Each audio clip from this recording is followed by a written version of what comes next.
news. More layoffs are hitting Memphis. Yesterday, we told you Methodist Le Bonheur Healthcare was cutting jobs. Today, FedEx confirmed more cuts are coming to the Bluff City. And as ABC 24's Lauren Turman tells us, with federal cuts under the Trump administration still very fresh, Memphians think this is just the beginning. Just one day after Methodist Le Bonheur Healthcare confirmed it's laying off more than 160 people, part of a consolidation plan tied to a steady drop in birth rates at its Methodist South facility, FedEx is now also cutting jobs in Memphis. I worked for FedEx for 17 years, and that was one of their policies, to never lay off people, even during recessions or whatever. And so that's shocking to hear. FedEx says fewer than 15 positions will be cut, all within the company's solutions team, a sales support unit. This comes just months after officials in Lebanon, Tennessee announced more than 200 layoffs between May 9th and May 30th. A spokesperson tells us in a statement, "We are working directly with affected individuals to ensure they have support during this transition." But some Memphians say, given the recent federal department job cuts, it's no real surprise. That's laid off a bunch of people, and everybody's scared. No, these companies don't want to invest. FedEx also announced today that its executive vice president is stepping down after the company says it hit its target of cutting $4 billion in structural cost, mainly through its Network 2.0 and Drive initiatives. And while these layoffs are hitting close to home... Well, most people I know is okay, but there's a lot of people that call say they're looking for jobs, so I think it's pretty bad. Look, basically, this was going on. This has got to be one of the best times to get into tech. Now, you may be saying, how is that possible when there's layoffs everywhere? I've had videos where I've made videos about Microsoft laying people off, of course, Salesforce. Just a lot of big tech companies. With all that said, this is still the best time to get into tech with the layoffs, with the thousands of layoffs right now, right?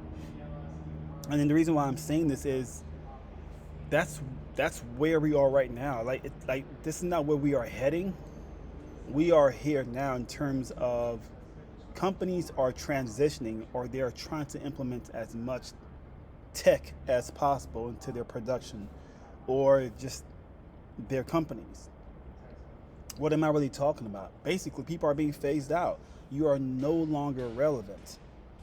Your skills are not relevant in what corporations are trying to do. They don't need your skills anymore unless your skills are up to par. Different story. But this is the time to get into tech. And when I say tech, I mean something like cloud computing, cybersecurity, machine learning, AI, prompt engineering. These are now what many companies are looking to be part of, right? It's all about AI agents now. So it's like, what can you do? Like, what kind of skills do you have that they're looking for? I mean, the whole blue collar, working inside the warehouse, those jobs are just being phased out to a machine. It makes sense. It's less. First of all, it costs less. That's number one. It costs less to implement machines or automation to perform some kind of repetitive task, such as someone that works as a receptionist or customer service, a salesperson. Software engineer. Like that's not a thing of the past. Basic coding is dead. And when I mean dead, I mean in terms of that's not what jobs are looking for anymore. They don't need basic coding, someone that knows how to build or use HTML or CSS. So what? Machines can do that too.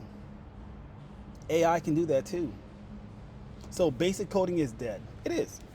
It's still good to know, just to know on what's going on, but looking to obtain a six-figure paying job for basic coding is dead. Building apps and softwares is dead. working in packing or receiving, these jobs are going. It's coming to an end. Machines can do that now. I've seen forklift operators get replaced by a self-driving forklift, basically. Like, it doesn't need a driver, basically, right? The forklift no longer needs a human being to operate it. It operates itself. I've seen at Walmart where there's a cleaning machine that buffs the floor automatically. Yeah, like there's machines that can clean for the corporation now. It buffs the floor automatically. That was someone's job at some point, to buff the floors. So I don't see the point of corporations establishing some kind of hub like FedEx or some kind of location to operate. Meaning, places like Memphis, I'm not trying to sound terrible, but I will not be surprised if a lot of people that are there, right, and like the residents of Memphis, a lot of these older people, they don't know anything about computers. And if they do, it's very basic, right? It's very basic knowledge about computer. I mean, they don't need you anymore. They do not need you anymore. You are obsolete now. That's just the truth. What is the point of them opening some type of location in a city where the residents know nothing about technology?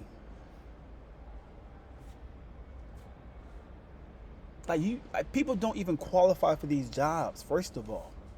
You know nothing about anything technology, basically. Prompt engineering, cybersecurity, machine learning. Nothing about this. And if they do, man. The point is, this is still the best time to get into tech. Believe it or not, if you have the skills in terms of what they're looking for, this is the time to get involved. If you understand machine learning, if you understand AI prompt engineering, if even IT support, they still need you to set up a computer, onboarding, offboarding, troubleshooting. This is still a job that's not going anywhere anytime soon. That's what I do for a living, IT support. It's not going anywhere. And it's common sense. Only idiots believe a robot can replace what I do for a living. It is comical. Literally, it is embarrassing if you think a machine can replace what I do for a living. And what I do for a living requires physical labor.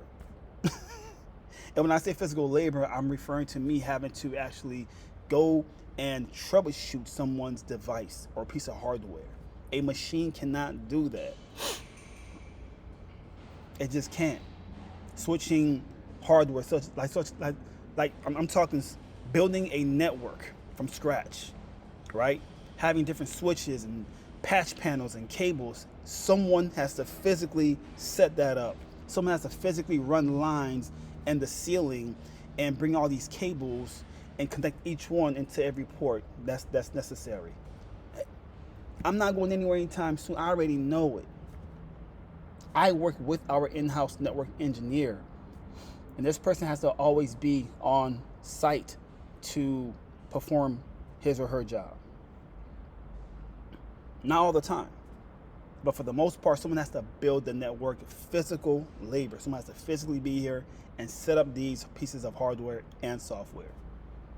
So this is a real thing. FedEx is no different than everybody else. Than everybody else, transitioning away from the old world and into the new world, which is technology.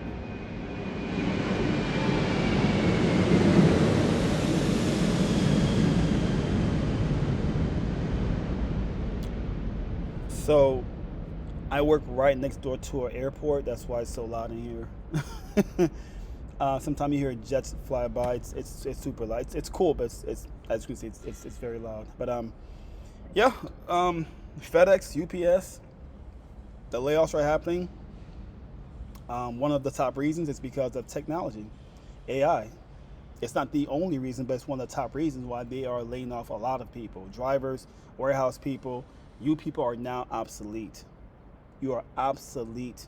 They don't need you anymore. It's nothing personal.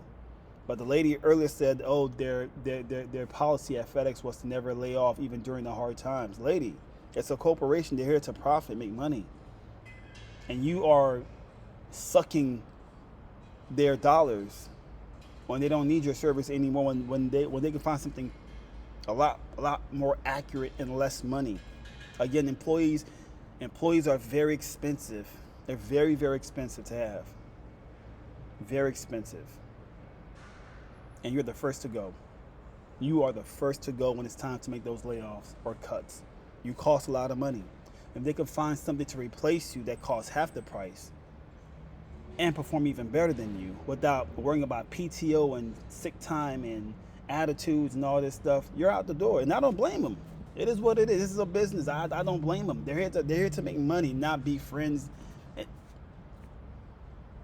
Anyway, like I said before, I post on LinkedIn, I post on TikTok, I post on excuse me. Oh, excuse me. I post on TikTok, LinkedIn, IG. Feel free to reach out to me on those platforms if you wish to do so. I choked on like a piece of grain. I just had lunch. It got stuck right here. It hurt so bad. Oh my God. Anyway, yeah. I also have a website called juicytech.com. I have an email list available on the website. Definitely make sure you're part of the email list when you get a chance. Again, the email list can be discovered on the website. I'll leave the website and all the other social platform links in the box below. So everything that you need to know about this channel, everything is literally in the box below this video, down there where the finger's pointing. Everything's down there. Everything. All right, peace out. Much love. Thanks for watching.